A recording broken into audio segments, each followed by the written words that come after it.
Hey, what is up guys? I'm back with another video, and today we're going to be covering the Rapzilla 2021 freshman list.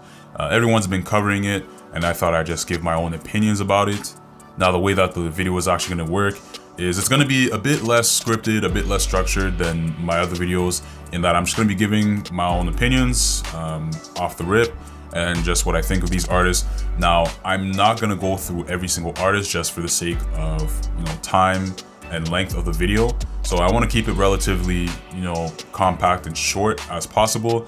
But yeah, I'm just gonna be giving you guys my overall thoughts. And a lot of the artists that we're gonna talk about, a lot of them I myself am familiar with, but I want to put you guys onto artists that you're not familiar with, or even myself am not familiar with. And overall, I just want to give people an outlet to see who these artists are and what kind of music they make.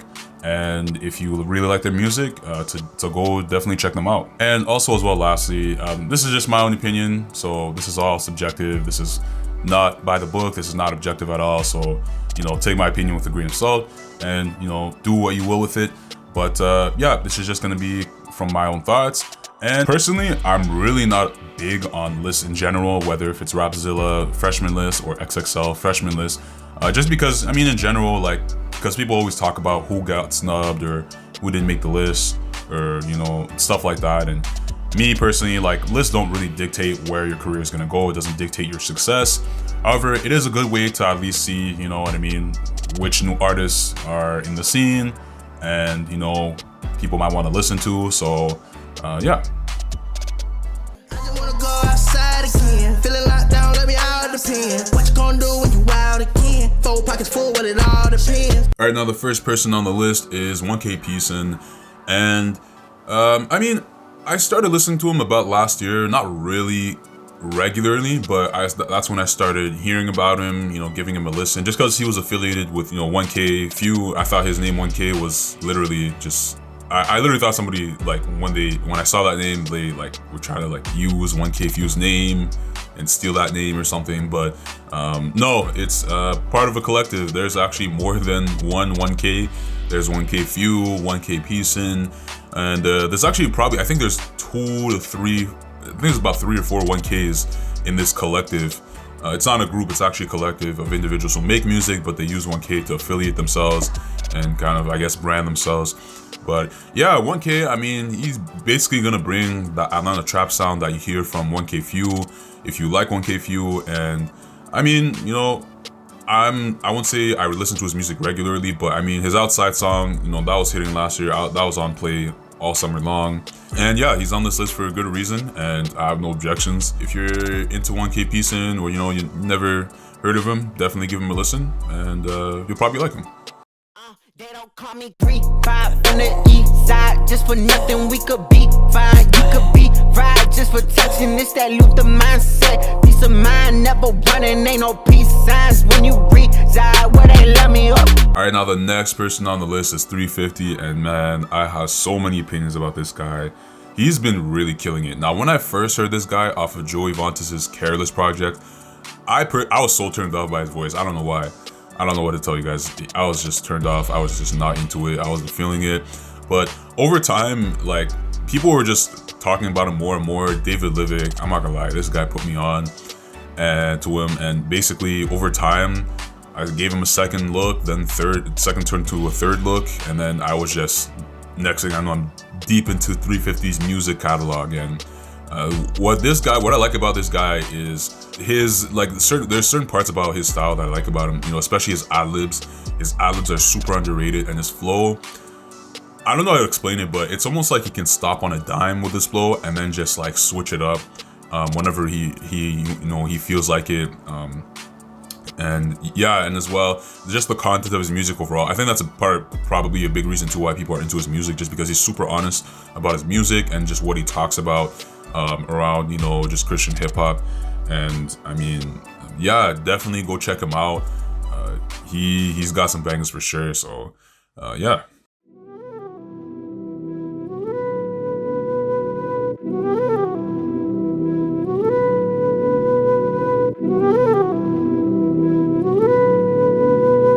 Take all that runway. I gotta defend myself, so I'm around town like stepped on the scene. What it Alright, now the next person on the list is Big Breeze. Now Big Breeze, I'm not familiar with him, but I did give Superfly a listen on Spotify. It's his most streamed song right now.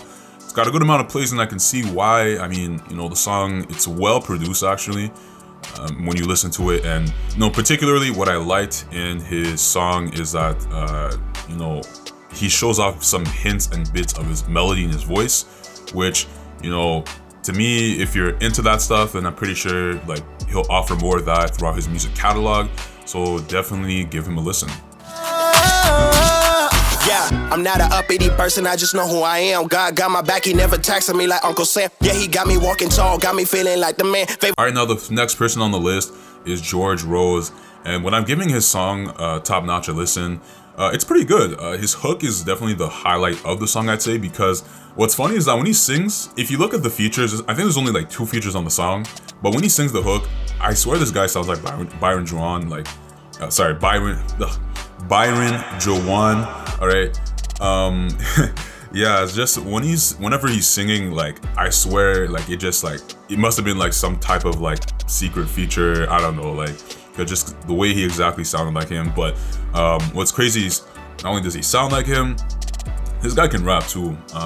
He's on a song with Miles Minnick, so if you're into, you know, Miles Minnick, you'll definitely enjoy his music.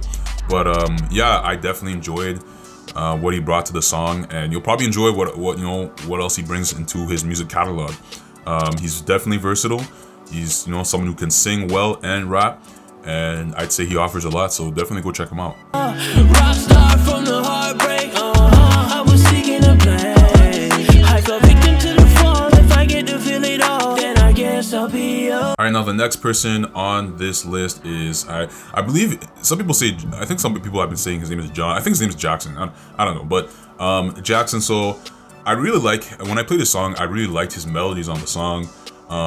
It's almost, I'd say he offers more of a pop rap type of style when I was going through a bit more of his catalog. And his music catalog as well, it's pretty solid. He's got a good amount of songs out right now. So if you're into the pop rap type of, you know, style, definitely go check him out. He's got loads of songs that you probably can fit into your music playlist. So yeah, definitely check him out. Queen in my view had a mood check. Make on a one night stand, I need a lifetime partner. Vacate to the bait and take a trip to the altar. Can't test apart, little mama. Promise I protect your heart, little mama. Alright, now the next person on this list, his name is Cam. Now, when I was listening to his most streamed song, it has some R&B influence, but I was kind of curious to see what other songs he made, just because there were, you know, 2 people that were, you know, on the song, but I wasn't familiar with any of them, so I couldn't tell, you know, which person was actually Cam, if he was like the one singing or if he was rapping actually. So I went more into, I dug a little bit deeper into his music, and his music is actually more of like the pure, I guess you could say, old school rap style in a sense. That's, you know, in the sense that like his songs have a lot of wordplay. His flow is pretty wide in that he can rap in unique cadences, and it's pretty eye-opening, you know, if you're into that style of rap as well. So definitely go give him a listen. The Holy Bible can't be finished more than hefty. Jesus loves you for us. He took L's like Philip. Now I can pray, repent, bang. Dirt's gone like silly. Alright, now the next person on the list, this guy's probably the most unique person I've listened to from this list. This guy's name is Kandala, and I'm not gonna lie, me personally, like, I'm not a UK drill mans. Like, I don't know if there's any UK mans in here, but I'm sorry, like, I'm not into UK drill rap. But then again, you know, don't let my opinion stop you. Definitely go give him a listen if you're into UK drill rap. UK drill rap's pretty hard, you know, because it's, you know, obviously based off the influences of, like, you know, Chicago drill rap, probably a bit of, you know, Brooklyn drill rap, but it's, you know, we definitely don't have a lot of like Christian UK, you know, drill rap artists that get talked about a lot.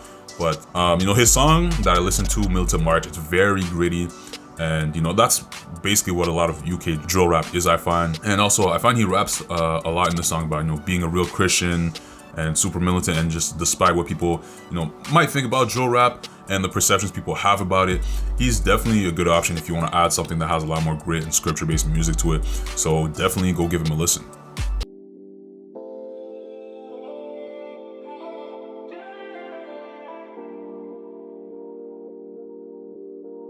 So you wanna play that? Why you gotta act like that? Always gotta say something. Alright, now the next person on the list, man, alright, these guys have been killing it. Lundy.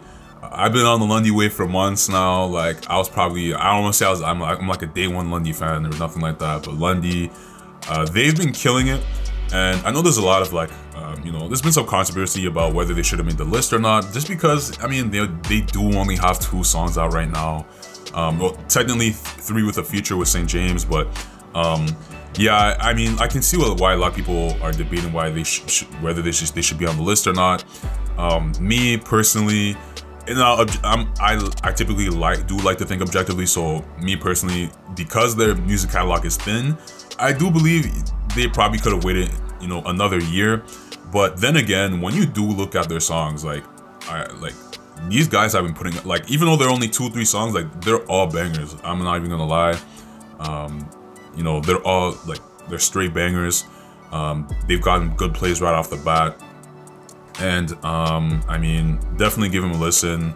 If you listen to, you know, a lot of, you know, R&B influenced music, you know, a lot of people have been giving them great reviews, and, you know, they've been going around and, you know, just doing great.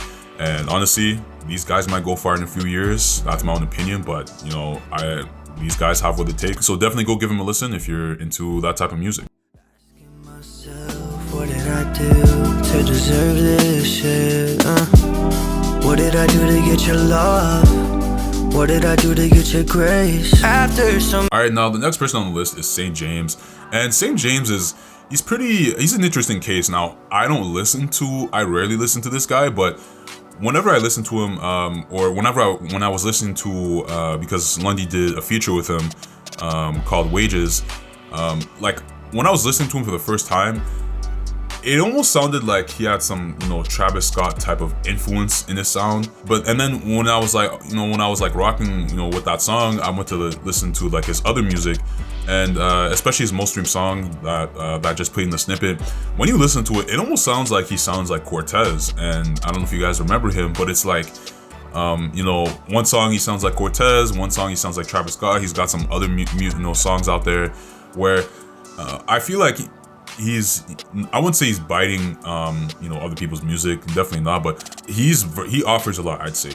He's someone that offers a lot in his music, and he can offer a wide variety, I'd say. Definitely go give him a listen if you're someone that's open to really anything, and, you know, just want to add something just new to their music. And yeah. I was down bad, mama said stay strong. Trouble for a little while, won't last long. Got help back even when I was wrong. Alright, now the next person on the list is Scooty Wap. And I've been hearing some talks about this guy here and there. I played his most streamed song with Rockstar JT and Tadashi, though I wanted to give a listen to a song, you know, without any features, just because typically, I mean, because I am going through like some of these artists and their most streamed songs, some of them, you know, like, they might have the most streams just because they might have, you know, got a bunch of features on it, and then that's why, like, you know, a song might get so many streams. So I wanted to get a song where, like, just authentically him and his other music. And you know, when I was listening to it, you know, he has a lot of trap influence, similar to the 1K Peacein', I'd say. And I don't want to say that it has that Atlanta hood like trap influence, just because I don't know too much about him and where he's exactly from, but he's pretty good. So if you're into his music, you know, definitely give him a listen. Yeah, I'm whipping the clutch. I feel like Betty no butch. It's just you got no touch. Catching me sipping no such. Yeah. I took my girl out to lunch. Yeah. Chicken fillet with a punch. Yeah. And the last person on the list, his name is Wolf. And with Wolf, I mean, I've been curious about this guy just because, you know, about what he's gonna bring into his music, and just because, you know, me, I'm a Gavi fan, and after that Heathen album especially, and watching, you know, this guy around, you know, Ecleso, Romar, Jesse, and a couple of all those guys, like, they have a whole like just group down there in Miami. They're like the Miami boys, I guess. But his song Levitate, it's a good song, but that song was mainly featuring like his other friends. So, you know, I wanted to be more familiar with him, so I dug into a little bit more of his music to just, you know, get him just alone on the soundtrack. And his music's pretty good. You know, he's pretty involved around Gavi in his camp. So, you know, if you like Gavi's music or some of his influence that might have been put into his, you know, latest album, then you'll definitely enjoy Wolf, and, you know, as well, you know, that Miami sound and whatever other influences he brings to the table. All right, and that, guys, is the end of the video. Those were my whole thoughts about it. Let me know, you know, in the comments below what you guys thought about it, you know, about, you know, who you thought should have made the list, you know, who you think is going to be on the come up next year, or, you know, in the next few years, or just, you know, your favorite artists below and who you listen to. And yeah, just share your thoughts and let me know below. And yeah, peace out.